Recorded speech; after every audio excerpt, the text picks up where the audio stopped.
A historically bad start for the University of North Carolina Tar Heels football team in their first season under six-time Super Bowl champion winning coach Bill Belichick. With just 2 wins and 3 lopsided losses, it's the worst start against top competition in the program's history. Multiple sources telling our Raleigh affiliate. The results on the field are a product of a divided locker room, a disorganized coaching staff, and a failure to communicate. And if you're thinking this has all gone downhill really fast, that's because it has. The excitement about Belichick's hiring and anticipation around their season opening game just last month, off the charts. Well, the Tar Heels got beat bad that night, and it's only gotten worse since. Pat Welter from NBC Raleigh affiliate WRAL is joining us now with more on this. I mentioned it, Pat, and I'll say it again. Things seem to be unraveling incredibly quickly. What are you hearing? Yeah, the information just continues to pour out right now, Yasmin. I'm here at ACC Tip-Off, which is basketball media day, but everyone here is talking about Bill Belichick. I mean, I'm hearing things as recently as yesterday that there was a fight in the Carolina locker room, and basically everything that we reported Monday has not been refuted by UNC. National reports really piling on now to shed a light on what's going on inside that UNC locker room.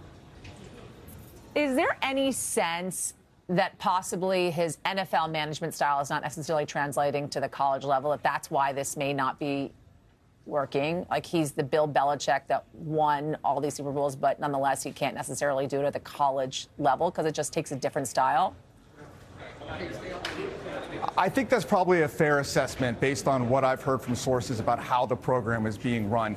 He came in marketing this as the 33rd NFL team, trying to turn North Carolina into a quote, professional style organization. But where I think that's backfired is just kind of like the human elements. Really, to me, this story is the little things becoming big. And you've got a team here that was divided naturally from the get-go with the Mac Brown era recruits, the previous coach's players that stayed, and the new players that were recruited in, 70 of them this offseason. And what he's done, there's preferential treatment for some of those transfer players. They get things like extra tickets for their families, better parking spaces.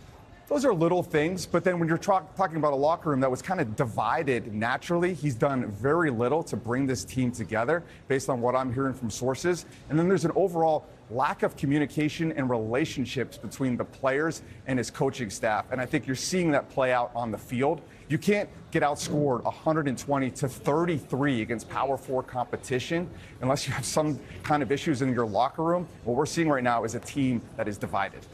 What about his girlfriend? And I only ask that because his personal life has been kind of front and center amidst all of this. Any talk, any word on how she might be influencing his coaching style or things on that end? Well, that was certainly the story the first couple months of the Bill Belichick era, right? We saw it go national. It seemed like people could not get enough Jordan Hudson news. And that peaked about in the spring when an interview went viral.